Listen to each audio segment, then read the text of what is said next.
But while the universe, we are responsible for the universe, perhaps just at the moment it will be sufficient if we just take on the world. Now, but we are responsible for this world. We really are. This is our responsibility. We are responsible for being what we know ourselves to be as the whole consciousness of this entire world. Now, in what way are we responsible? And why are we responsible?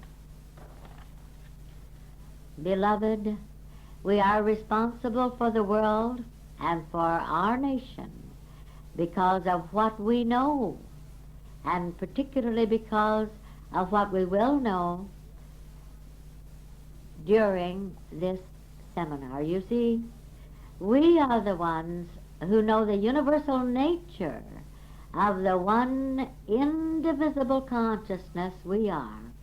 And we know that everyone in existence is this same indivisible consciousness. Now, we've seen the evidence of this inseparable nature of consciousness. We've had reports from all over the world telling us that the revelations we were experiencing were being experienced by those who were consciously tuning in. Why, this moment, as you are listening to this message, if your consciousness be full open, and believe me, if it is not full open, you are not even hearing this message. I mean this. But if your consciousness be full open, and you are listening to this message, in this very moment, anyone in this entire world who is an open consciousness can, in one manner of speaking, tune in and actually know truths that you are hearing, know the truths that you are experiencing, that you are conscious of knowing this very moment. Indeed, we have had these reports, and you might have some too. Now, herein is our evidence of the presence. Oh, herein is our evidence of the power of our seeing everywhere. Beloved, now you know that we have had many organizations that have tried to solve the problems of this world of ours, this earth planet. We've had the United Nations, we have NATO, we have the UN, many, many other organizations of lesser renown who have tried and are trying to solve the problems that seem to beset our world today, and that have seemed to continue to beset it for so long. And yet, from all appearances, these problems just simply don't disappear. On the contrary, it would seem that they become worse. It would seem that they multiply. It would seem that there's more hatred, more strife, more dissension, more power-mad little men. All of this is in the seeming, of course, but this just points up the fact that no so-called human effort can possibly solve what seems to be these tragic problems of the world. Of course, this is impossible because, you see, any so-called human effort, no matter how well-intentioned it may be, simply has to be from the standpoint of the very so-called human mind that seems to have gotten itself into all this trouble, as the world mind, you might say. In other words, it's like trying to solve the problem from the level of the problem. But there has to be something higher. There's something has to be more powerful, more all-permeating, more all-present than any little so-called human assumptive minds could possibly be. Now, this is where we come in. This is where our responsibility comes in. It is because, you see, we know that our consciousness is absolutely indivisible. We know that the consciousness we are is everywhere, without any boundary lines anywhere. And furthermore, we know that there is no one living or conscious in this universe who is separated in the least from our consciousness. We know there is no one anywhere in this universe who is capable of being an isolated identity or all alone or even a member of a group separate and apart from the infinite all consciousness that we are. This is why this is our responsibility, you see. Now, does not this realization carry with it a certain responsibility? Indeed it does. And what is this responsibility? Why, our responsibility is to consciously contemplate from the universal standpoint. But this is not all by any means. It is essential in all of our contemplation to realize the boundless nature of the truths. Now, of whatever truth we're contemplating at the moment, it is necessary that we realize the boundless nature of these truths we are perceiving. That there are no boundary line, there are no places where these truths end. There are no places where they begin. There are no places, period. There are no lines of demarcation anywhere in this universe that can separate these truths from the consciousness of everyone in existence. Now we are to consciously perceive during every period of contemplation the fact that what we are perceiving is being perceived in and as every enlightened consciousness throughout the universe. And then, furthermore, it is our job to know that there is no consciousness that is not enlightened. And that which may seem at the moment to be ignorant, darkened consciousness is not consciousness at all. Let's not accept this illusion of darkness, of ignorance. Now let us not limit the power or the infinite scope of our contemplation. If we limit this power or this scope, then we are going to open the door for all sorts of limitations. Let us not seemingly place boundary lines around ourselves by saying that we are but one little identity, and oh my, what can this little identity do that will help in this world miasma? This simply is not true. There is no way to measure the power of the enlightened seeing of any one identity. Why, there is no way to measure the power of the consciousness you are this very moment hearing this truth. There's no boundary lines around it. Why? Because there is enough light right here in this room where we are to literally enlighten the whole world as well as enlighten our own nation. Now this is true because we know the indivisibility of the consciousness we are. We know the boundless, immeasurable nature of our consciousness. But we know the indivisibility of the consciousness that everyone is. We know the boundless nature of the consciousness of everyone in existence. We know that there are no boundary lines confining our revelations to this room. We know there are no boundary lines that can confine our revelations to this city, even to this state, to this nation. No, there are no boundary lines anywhere. And even those who still appear to be, at least to some extent, in darkness, they're beginning to have a clue as to the boundless nature of consciousness. You know, we're hearing a lot about extrasensory perception. Now, of course, just now, this still seems to be just from the so-called human level, but at least it's a breakthrough. And you know, many people are accepting it now. And it is a breakthrough. It's a glimmer of the light that is present as our own enlightened consciousness.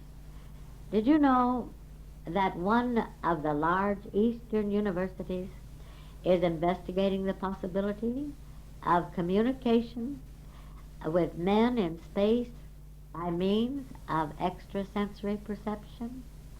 This is truth. It's verified. It's an authenticated fact.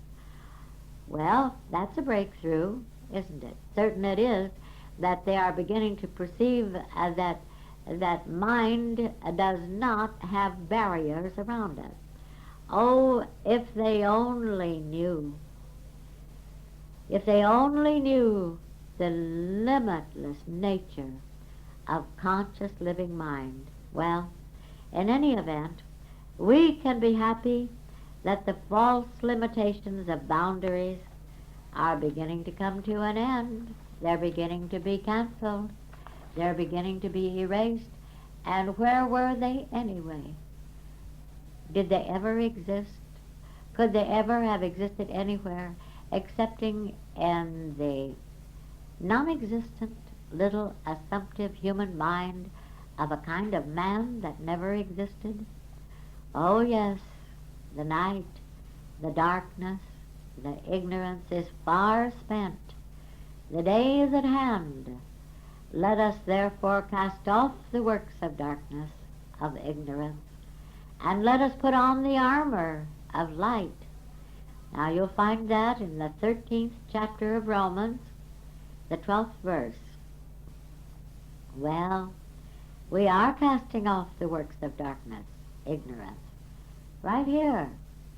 As we listen, as we speak these words, this is casting off the works of darkness, of ignorance, of nothingness. We are casting off the illusory boundaries that have seemed to limit us. We are aware that the day, the light, is at hand. It is our own boundless consciousness. Now what is it that only seemed to hold us in the bondage of limitation? What is it that seems to hold the world and even our own beloved nation in bondage, in seeming darkness? Dualism, duality, the illusion of separation. Just so long as it seems there is a belief that there is God and something that is not God, there is going to be dualism. And so long as this dualism seems to operate in one aspect of our experience, it's going to seem to operate in every aspect of our experience. Dualism is the basis of all division. Dualism is the basis of all separation. And dualism is completely and utterly false. For this universe, even as this nation, even as you, even as I, are one infinite, all, whole, entire, indivisible essence and activity. If there could be such a thing as evil, it would have to be called duality or otherness. There is one alone. There is not a second. Now that's a quote. There is one alone and there is not a second. Now you'll find that in Ecclesiastes, the 4th chapter, the 8th verse. There it stands all by itself, just one verse. Indeed, there is not a second there's not a second anyone. There's not a second anything. There is one alone, and this one is not divided into bits and parcels of itself. This one is the I that you are. It is the I that I am.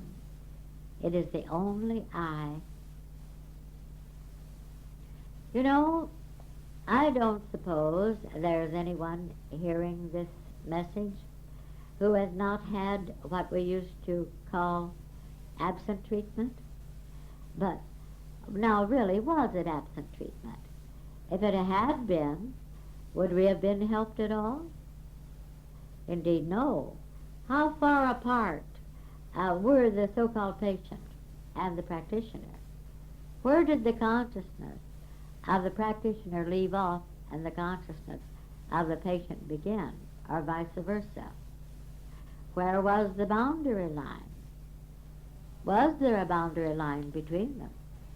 Had there been, how could the consciousness of the patient have reached the practitioner? In this event, how could the consciousness of the practitioner have reached the patient? It isn't anything of this kind at all.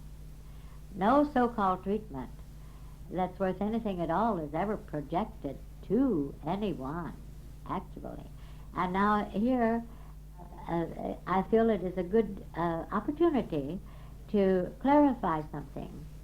Sometimes someone will ask, well, if there is actually no practitioner and no patient, who is it that I call upon for help?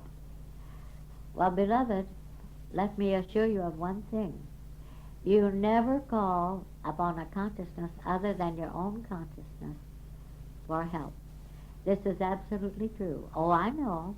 It may seem to you for just a little moment that all is dark, that you're utterly and completely incapable of perceiving any truth at all. But that doesn't mean a thing, actually. The very fact that you know that there is a consciousness that knows that which is true means that this is in your consciousness. You couldn't know that there was a consciousness knowing that which is true unless this were your consciousness aware of being this consciousness. Now this is true. Now all of us have had the experience of calling someone for help, and perhaps before even the receiver was hung up, why the whole thing just dissipated into nothingness. We've also had the experience of receiving a letter from someone who seemed to need help, and then we've had a report that before the one even mailed the letter or immediately was in the mailbox, everything was all right. Well, now, where was the division in consciousness in the case of this kind? You see? Now, was there any time in connection with this in a case of this kind? You see, there is no division either in what is called time, and neither is there any division in what is called space. Actually, there is neither time nor space. We will go into this more thoroughly later, but at the same time, it's well to realize that the oneness, the indivisible allness, is the here-ness and the now-ness of the one undivided consciousness. And no one ever calls upon a consciousness that is separate and apart from or other than his own consciousness. Now let's be very sure that we're very clear on this particular aspect of the so-called practitioner versus patient. You know, I don't like the word practitioner very well because it always makes it appear as though there's someone who practices on something. Perhaps the word consultant is the best word that has appeared so far, and even that is not yet entirely satisfactory. Oh, the right word will appear when it is essential. Now, where is the consciousness of the practitioner when someone calls for help? Why, the consciousness of the one called the practitioner is exactly where the consciousness of the one called the patient is. This is the truth, because there's no way to separate them. And the consciousness of the one called patient is exactly where the consciousness of the one miscalled practitioner is. But this is not all. The consciousness of the so-called practitioner and the consciousness of the one called patient were and are the very same consciousness. It has to be, you see, because there isn't any other consciousness. Now let us for a moment explore well, we'll call it down-to-earth example of this truth. Now, to so-called human beings, this earth planet seems to be divided into continents, islands, etc., by bodies of water. Even our own nation seems to be almost bisected by the Mississippi River. Now, during our seminar last summer, we discussed the fallacy of this seeming division, but let us just very briefly here discuss it again, because we wish to go on from here. The earth planet, of course, is not what it seems to be. It's not a body of darkness, of solidity, and so forth. We're not confused on that issue, but for the moment, we'll have to speak of it from the standpoint of what it seems to be, and of course, is not.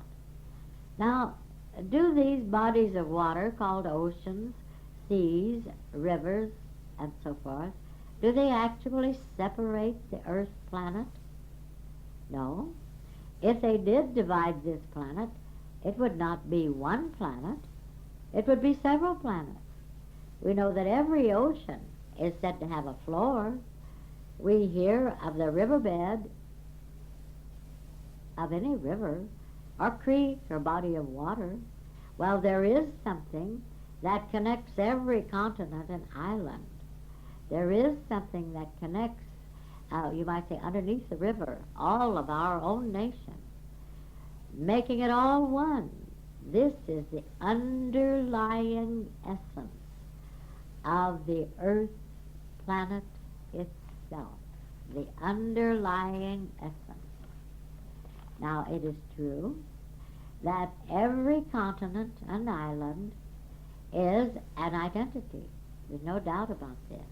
For instance, the Asiatic continent is an identity, even as is our continent, a specific identity. But this does not alter the fact that the earth planet is one indivisible identity itself. Now, the continents are supposed to be divided into countries, nations, etc. But what divides them? Aren't the boundary lines simply imaginary lines? Aren't these imaginary boundary lines drawn up by the assumptive minds of little warring, self-important men? Why, we're supposed to have 50 states in and as the identity called the United States of America. Well, where are the boundaries of these states? Who makes them? Where do they exist? Do they actually exist? I mean, can you see them? If assumptive little important men didn't put up highway signs, one wouldn't even know that he was supposed to have left one state and entered another. And this is true of cities, counties, etc. Now, it is true that each state, each county, city, town, or hamlet is an identity. Anyone who travels very much recognizes this fact. For instance, here is our own state, we'll say, California, or whatever state you may be hearing this tape in at the moment. But here, let's call this your own state or our own state. Well, it's definitely this state and no other. It is this identity. Now, the so-called temple of any city is identical. This comes out in our latest book, You Are the Splendor. The identity of every city has its own rhythm, its own tempo of its own activity. Now, for instance, the tempo of the city of San Francisco is not the same as the city of Los Angeles, and the city of Los Angeles is not the same as the city of Denver or Chicago or New York or any other city. No, every city has its own identical rhythm, its own identical tempo, but this in no way separates the identity of any city or even any state from the infinite overall entirety, which is the United States, which is the entire Earth planet. But the fact of being specific identity certainly does not separate the consciousness, the life, the mind, or the love that exists in, through, and as each city, each county, each town, each village. Now, of course, this isn't perhaps the best simile we could use, but it's what occurs at the moment. But the point is, we must perceive this, the indivisible nature of all life, all mind, all consciousness, all love is absolutely necessary if we are to be trustworthy, if we are to be responsible without any sense of burden at all. Now, we are not going to descend to any assumptive human level of government in this discussion at all. We know too much for this. We know that any government by so-called humans must of necessity be faulty, fallacious, full of mistakes, and must finally be completely dissipated. But we are going to discuss what is called patriotism. We are going to discuss loyalty. Now, the United States of America is an identity, even though it is inseparable from the identity called the Earth planet and the identity which is the universe. You know, it is not a happenstance that our nation has been called the birthplace of freedom. It is not a mere chance that Christian Science, unity, science of mind, many other of the so-called metaphysical approaches sprang up in our country. Why, we have enjoyed a greater sense of freedom than has ever been apparent in any other nation of the world. Everyone has always wanted to come to America in order to be free. Why, actually, this is why our country was first settled.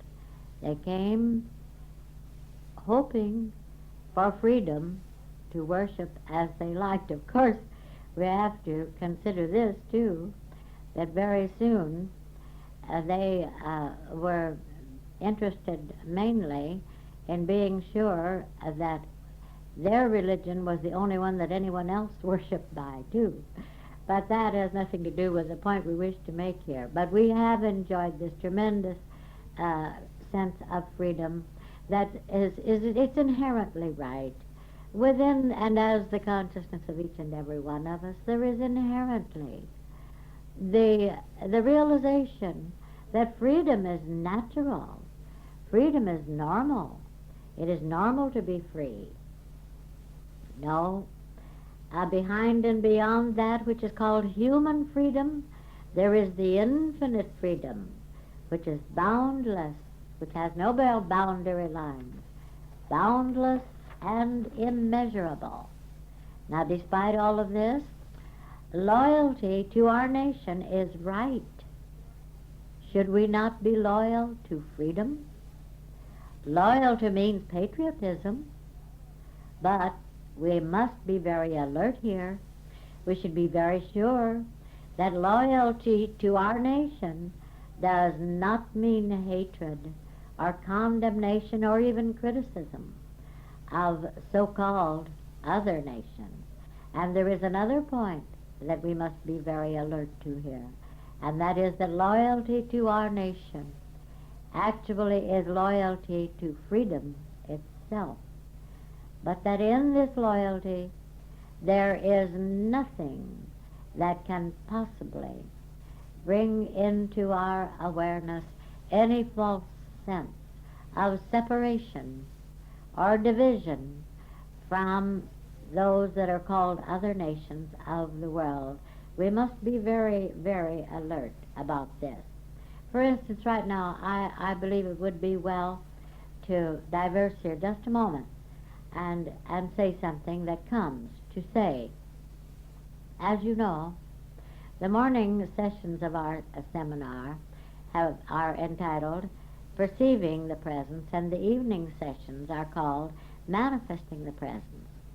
Well, the perception and the manifestation of the presence are the same thing. Actually, they are one. Now, the main aspect that enables us to actually see, perceive, and experience the manifestation of the presence we are perceiving is an awareness of the indivisibility, the inseparability of all that comprises this universe, all that comprises our consciousness, actually. Now, there is one word that states this whole truth, and this word is love. It is love that is our inseparability. It is love that makes us indivisible. This is the end of Side 1. Please turn the cassette over for Side 2.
It is love that makes it impossible for the nations of the world, including our own nation, to be divided from each other. Do you know that it is only because each so-called nation falsely believes itself to be a separate nation that there seems to be a struggle going on between them?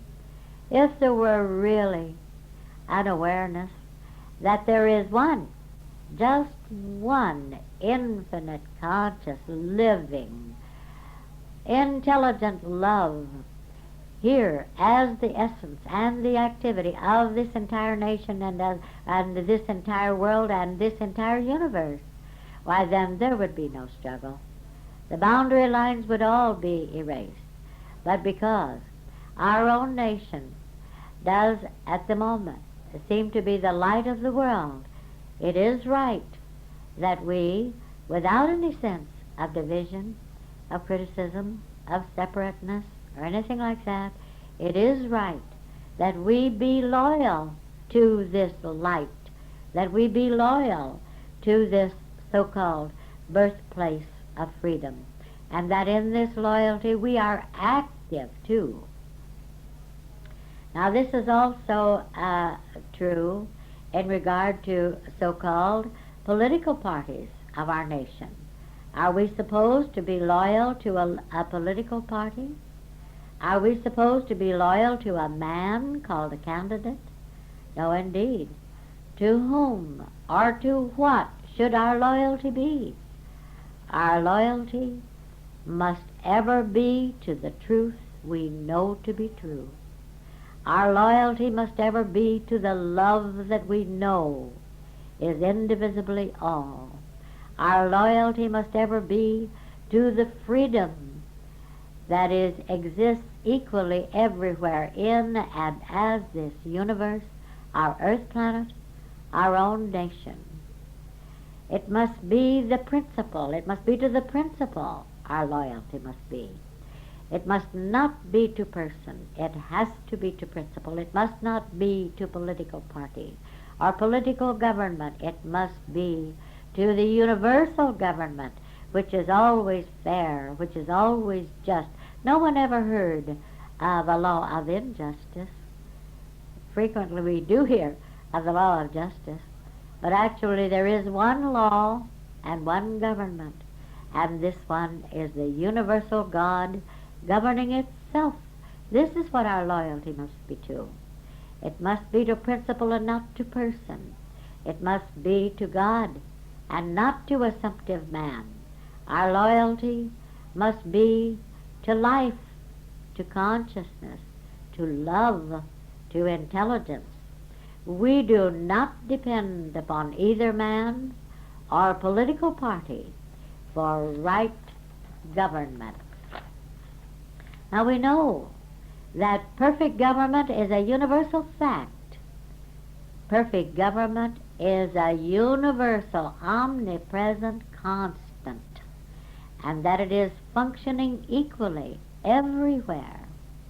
Perfect government is life. Why, life governs itself. This is why it's so perfect. This is why it's so eternal. It is absolutely necessary that life be perfect in order that it be eternal. Life governs itself. Perfect government is consciousness. Perfect government above all things is love. Perfect government is intelligence, governing itself.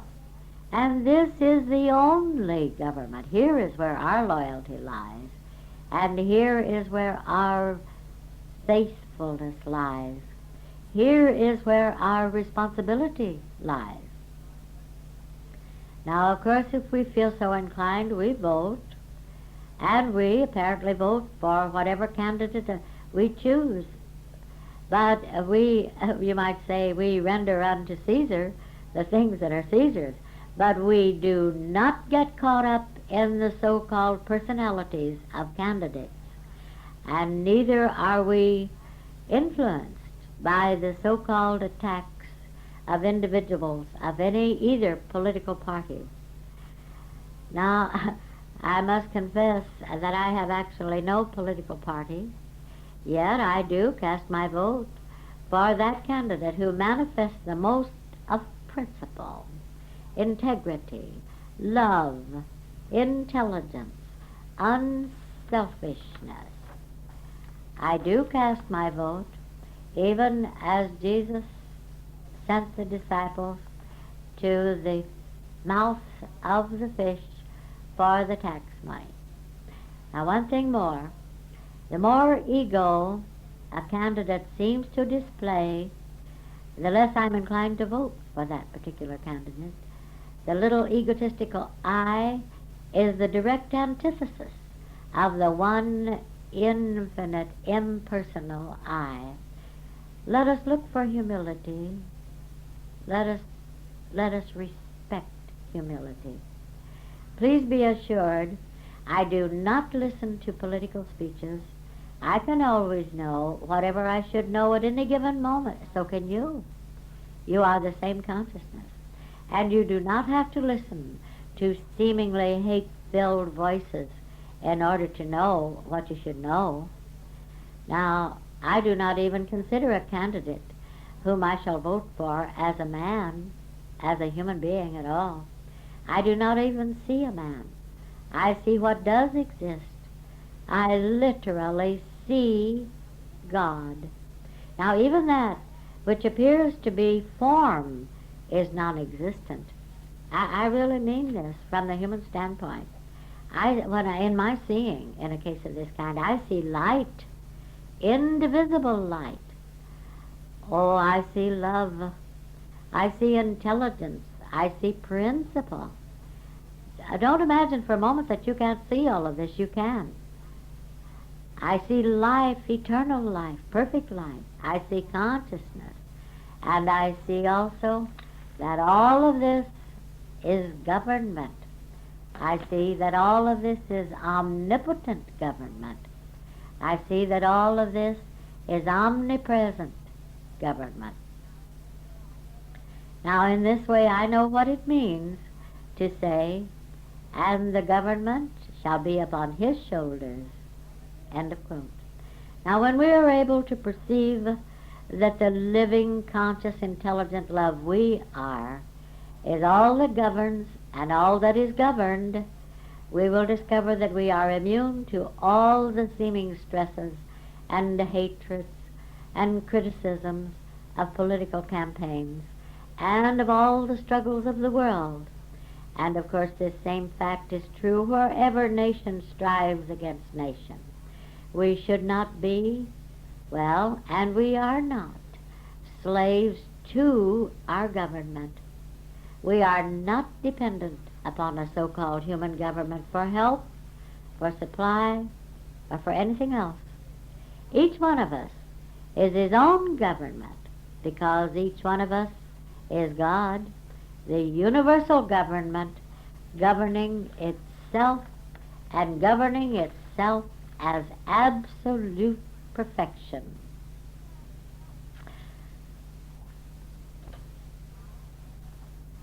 Now, let us not hide our heads in the sand and pretend that if we just don't look, it'll go away.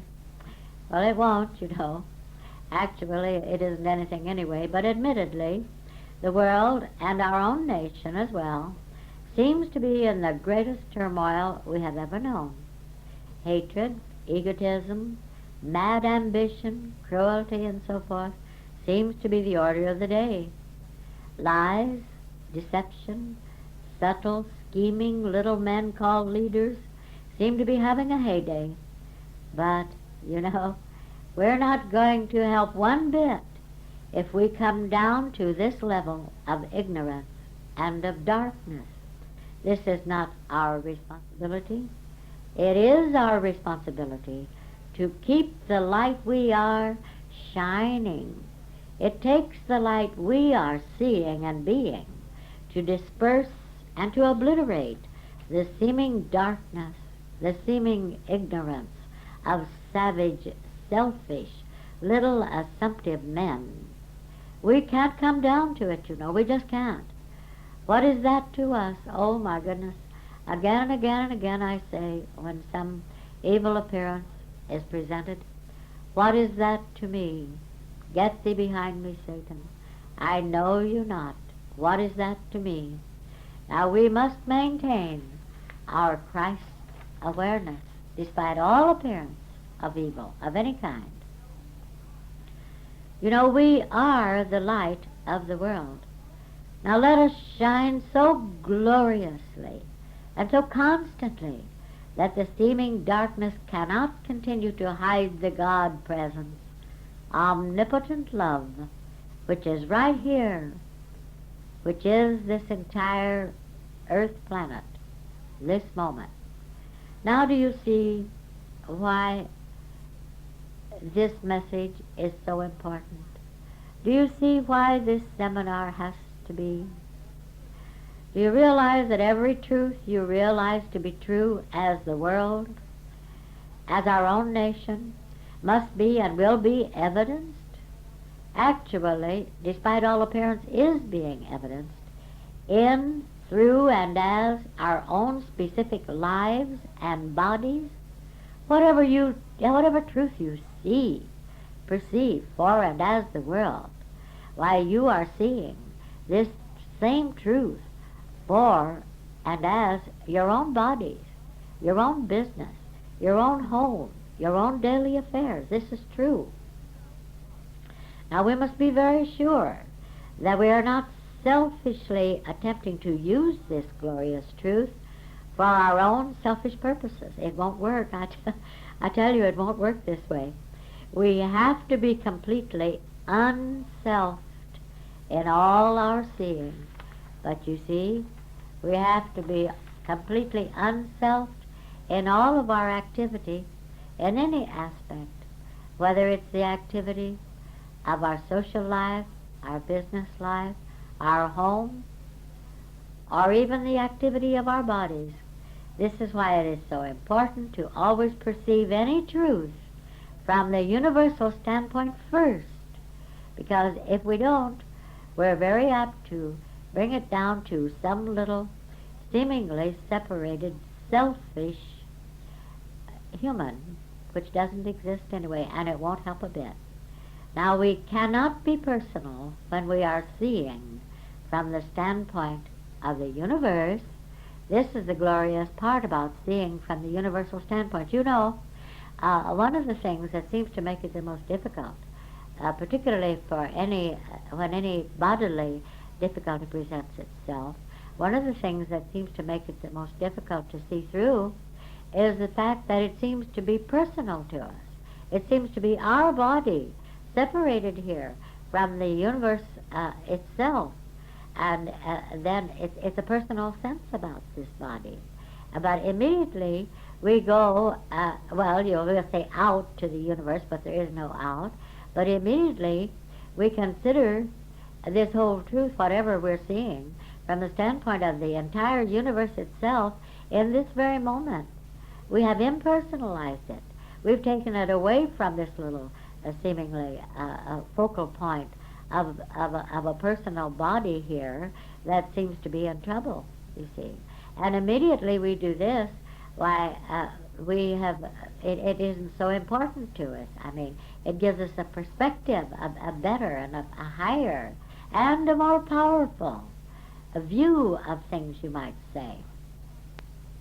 In our morning sessions, one of the students came up and said something that I thought was very wonderful. She said, why, this body is God's viewpoint of himself. Isn't this wonderful? Well, this is an absolute truth. This body is the universal all, just at the moment, focused, viewing itself, aware of being itself. So you see, it is important to always perceive any truth from the universal standpoint. Now, we can't be personal when we are seeing from the standpoint of the universe.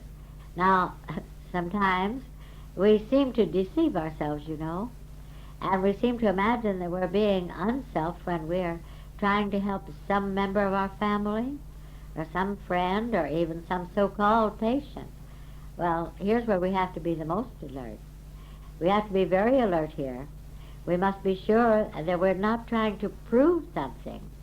We have to be sure, very sure that we're not trying to make something be the way we want it to be just because we want it to be that way or because we want to be proved right. Oh, I've seen this take place many times, and I'm sure you have too. Well, that is not unself-seeing. No, we're not concerned with any proof at all. This isn't what concerns us. We are concerned only with perceiving that God is all. All is God. This is what our concern is. We are concerned with seeing all existence the way it eternally is. Oh, of course, the evidence will be evident. There's no doubt about this. It is inevitable that perfection will manifest its allness to be all, which of course it is. But we should not concern ourselves with the manifestation. Jesus said, and I quote, "An evil and adulterous generation seeketh after a sign, and there shall no sign be given to it, but the sign of the prophet Jonas." End of quote. Now that's the 12th chapter of Matthew, 39th verse. Now Jesus well knew that our only concern should be that our Christ consciousness, our Christ awareness remain clear, remain uncorrupted and incorruptible.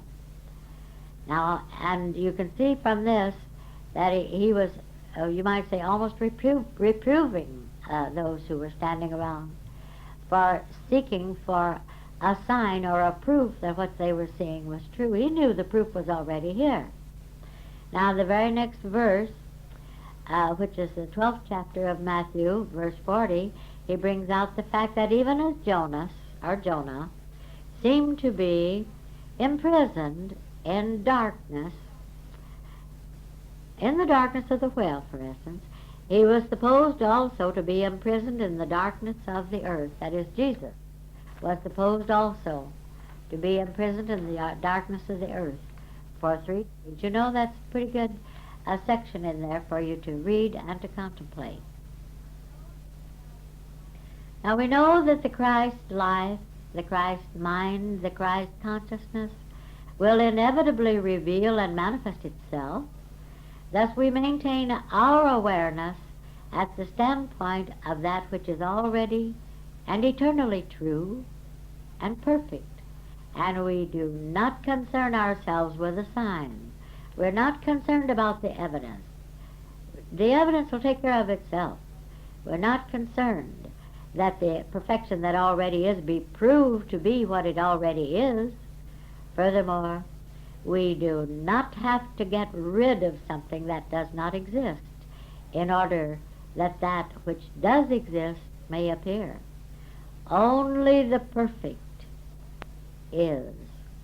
Only that perfection which is can possibly appear. Now, let us consider some of the ways in which the physicists, particularly the nuclear physicists, are overtaking us. And don't make any mistake about it. The nuclear physicists are overtaking us. Now, the nuclear physicist that I have in mind at the moment is Heinrich Willems, and he is a manager of a large international technical company in Holland. Now, the introduction to his book, which is entitled The Great Secret, says of him, and I quote, "This combination of trained scientist and practical mystic has experienced illumination." End of quote. Now, it may interest you to know that, according to one card one of the students received from this individual, he is studying our latest book, You Are the Splendor, and he finds himself in agreement with this book. Anyway, through his investigations in nuclear physics, he has perceived the fact that this universe, man, matter, the body, that none of this is what it appears to be. And consequently, because of this very investigation and discovery, he has experienced illumination. Sometimes in reading one of his statements, I could almost imagine that I was reading You Are the Splendor. Now, of course, here is one who has a tremendous academic education in back of him, and he has had much training in the nuclear physical field. But you know, naturally, a certain amount of duality would creep in, despite the fact that he has experienced and does experience illumination. But nonetheless, I think it is perfectly wonderful that that despite his studies and paradoxically because of them, he has arrived at what we will call the great secret, which is that what is called man isn't what he seems to be at all. What seems to be what is called substance is not what it seems to be at all. Now, in the latter part of this book, yes, there is some orthodoxy, but right here I think would be a good period in which to make a statement. I don't suppose there are any of us who can just find books that are completely absolute, and which we will not find one single statement of duality or of orthodoxy. My goodness, our own Bible is filled from cover to cover with duality and with orthodoxy. But the beautiful part about it is that we can read these books, and when we know what we know, when we know what we're looking for, these dualistic statements don't mean a thing to us. They don't mean any more than the cloud drifting across the sun. That doesn't mean anything. It's the sun we're interested in. It's the truth we're interested in. And whenever we find one gem, just one tiny little golden nugget here, why, this is worth all the rest of the book. And how many there are in the Bible, despite all of its duality. And then, too, quite frequently we'll pick up, as I say, these books that are, they're written by those who either are quite orthodox or who drop into orthodoxy quite frequently. But even so, every once in a while we'll find a statement, or perhaps even several statements, that are just pure gold. They're absolute truth. Well, that's worth it. That's worth the whole thing. I'll tell you. There was one book that I read. I imagine that I must have read it, approximately 20 times. I know I read it over and over and over. It was a challenge. I knew there was something there for me, and yet there were so many things in this book, statements that I just could not agree with, and some, of course, that I didn't even understand because they were just too materialistic, too much filled with duality. But I remember I continued to read it because something was eluding me in this book. And finally, out of this whole book, it wasn't a very large book, incidentally, but out of this whole book there was just one statement. That's all I got from the whole book. And out of this one statement came this class, which we have now and have for quite a while published in a book of classwork called 3 Essential Steps. Now, this whole class and the book of classwork came from this one statement and this statement that I'm talking about was not in the book verbatim. You couldn't find this statement in the book anywhere. But this statement emerged, you might say. It seemed as though it emerged from many of the statements that were in the book. What I saw was the absolute truth in back of what seemed to be just a sentence after sentence of duality, yet there was something there, and I knew it. So let us be aware of this fact, and if we run across a book that has some duality in it, let's not, so long as we know what we're searching for, let's not let the dual statements bother us in the least. Let's just go ahead, and if we find one statement in this book, why, that's fine, and maybe we won't even find one statement that is absolute truth. But even if we don't, perhaps the overall book will ultimate in some statement that will mean something to us. However, there is this thing that I feel I must say.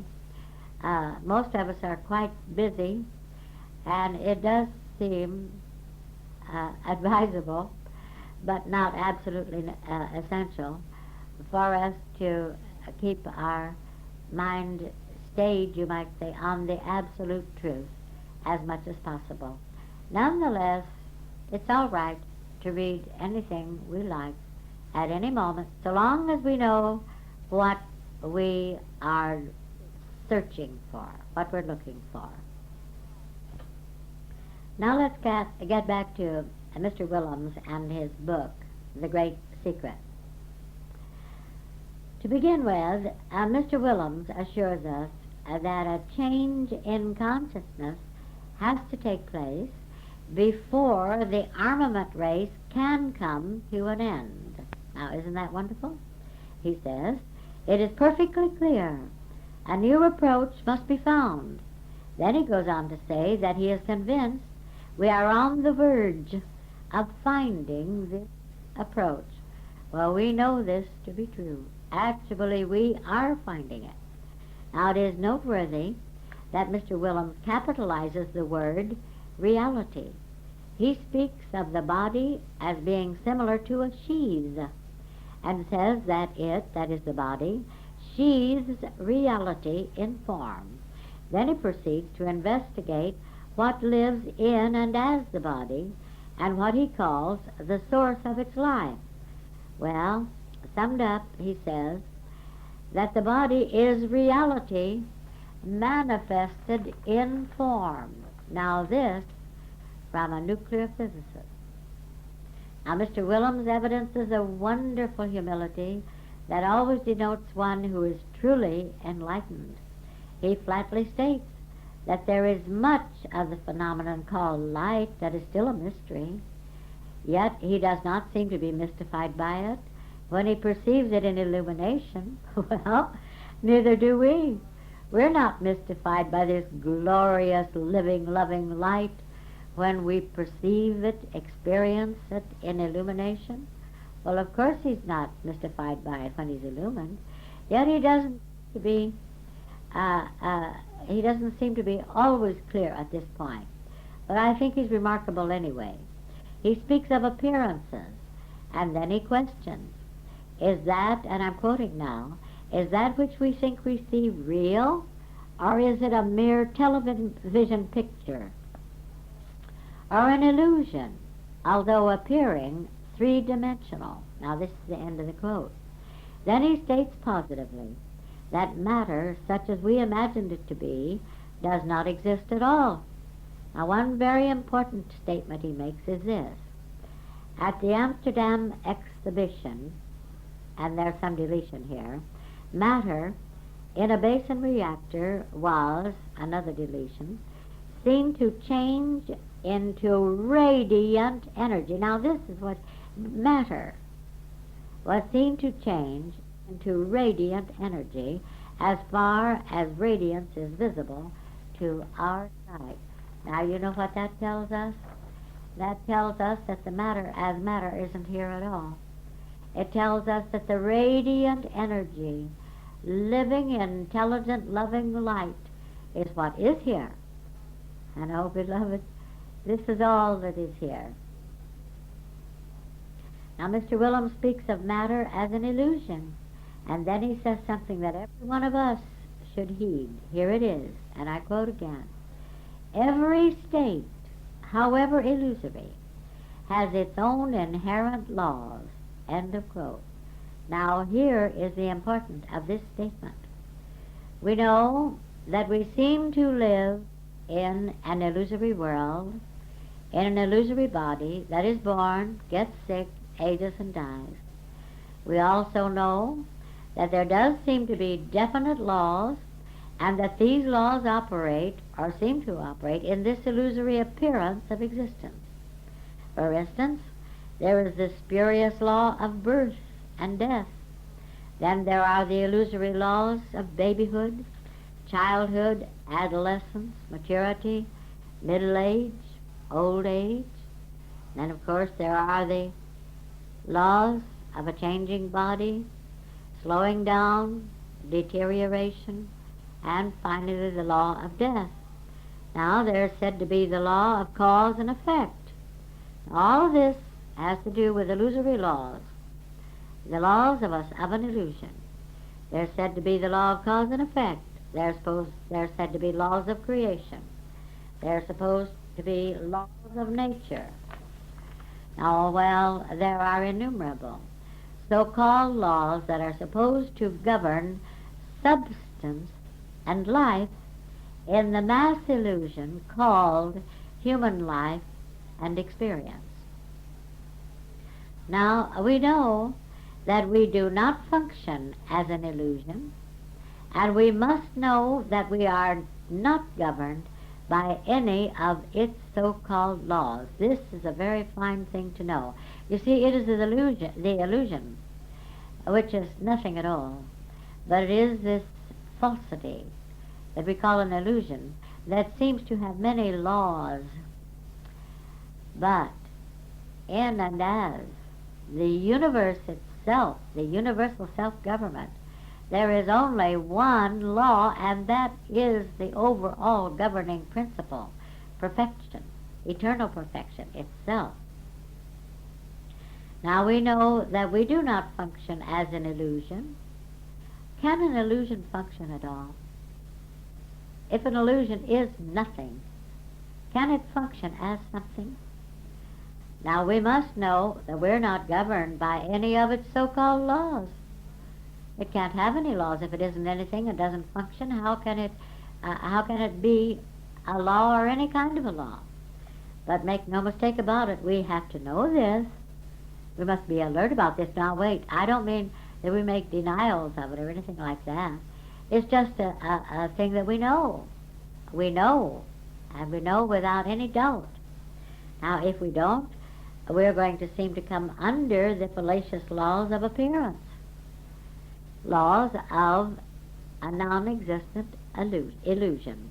You see, so-called laws of human life and being are only spurious illusions governing a nothing that appears to be a something. Now this is true. Now we must ask ourselves, just what assurance have we that we are free from these spurious laws? Have we any assurance that we are free? Well, we can turn right to our Bible for assurance that we are free from this illusory law of appearance. You remember that Paul said, "For the law of the Spirit of life in Christ Jesus hath made me free from the law of sin and death." Isn't this clear?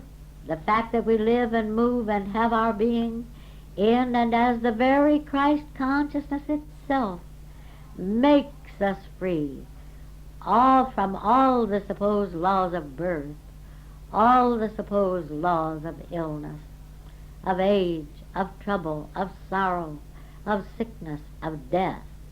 Then too, Jesus said, "My kingdom is not of this world." Well, this was the Christ speaking.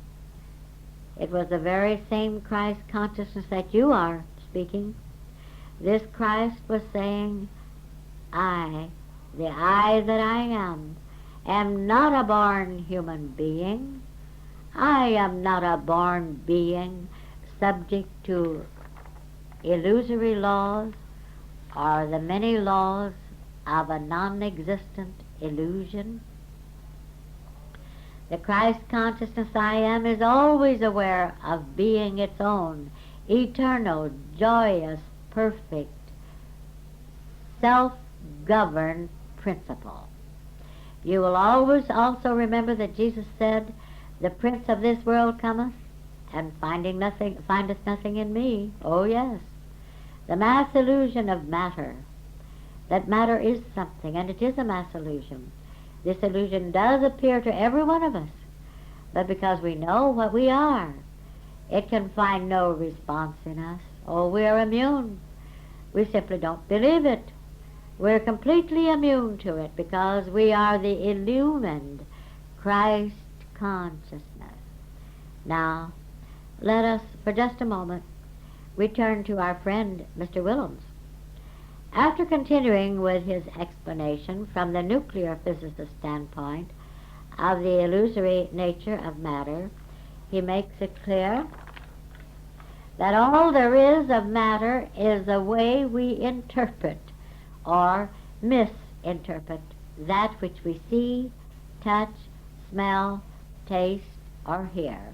In his own words, let me quote, after a good bit of investigation, We have brought this to light, and to my mind, this is a cardinal point. For now we know where the wall. Now we know where the wall of our prison is. It is there in that interpretation. End of quotes. Now you see right here, he's speaking of the misinterpretation of the so-called human mind in a so-called brain of matter. Now, according to his explanation, our interpretation, or I would say our misinterpretation, rests in the illusory born brain of matter. Well, we know this to be true, but it is nice to see that the physicists are making this same discovery that our revelations have revealed to us, within us, as our own consciousness. Now, we have said that the essence of the body was not confined, and the physicists have said that the essence of the body is comprised of something they call atoms. Now, our friend Mr. Willems says air also is an atomic structure, a light energy, concentration. Now, we do not see air with what is supposed to be human vision, yet when we experience illumination, we actually do see air. And we see that it is comprised of exactly the same light that comprises the body of light. You know, there's quite a remarkable thing here that I would like to tell you. Do you know that if you, this is a proven fact, that if you stand before an infrared television screen in a very dark room, that this screen will show you as a glowing form of light itself? Well, I think this is a very interesting thing for us to realize how close these physicists are coming. Now, in the following quotation from Mr. Willems' book, we can perceive where the physicists leave off, and we can therefore understand why any investigation has to be from the standpoint of spirit revelation. And you know, many of the physicists themselves, including, I believe, Mr. Willems, have come to this realization that they can go just so far along the road in any study or investigation from the standpoint of even nuclear physics, which is farther along than just, well, you might say, the physical physicist investigation. But even in the nuclear physics, there is a point beyond which they cannot go unless they get into what they call metaphysics. But there is a point beyond which the metaphysicians cannot possibly go until they get to this glorious point of absoluteness. The absolute truth is the point that all of us must reach in order to really perceive that which actually does exist, and to perceive not only what it is, but why it is what it is.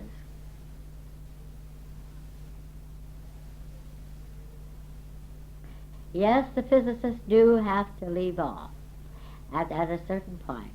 And we can perceive where the physicists leave off, and we can therefore understand why their investigations have to end. Now, Mr. Willems says, and I quote, "It is a question whether that which we perceive is actual reality or a species of three-dimensional television pictures accompanied by sound. At any rate, there are pictures." And we certainly are aware that there are pictures, too. We've seen those. At any rate, they are pictures which we ourselves make of things. Now, I'm still quoting Mr. Willems, you understand, although I did intersperse something. Now, it remains an open question, who or what is the ourselves? End of quote. Now, right here, we have the crux of the whole entire illusion. Who or what is it that forms these pictures of density, of darkness, of solidity. Admittedly, these misinterpretations are due to some activity of a so-called human brain, but what is the essence of a so-called material brain? Illusion itself is the essence of what is called the human brain. That which is supposed to be born, that which is supposed to be created in and as a temporary body of solidity. Why, this is all illusion, every bit of it. But the important point is the fact that the very so-called mind, the identity, etc., which reports and misinterprets what is here, is also illusion itself.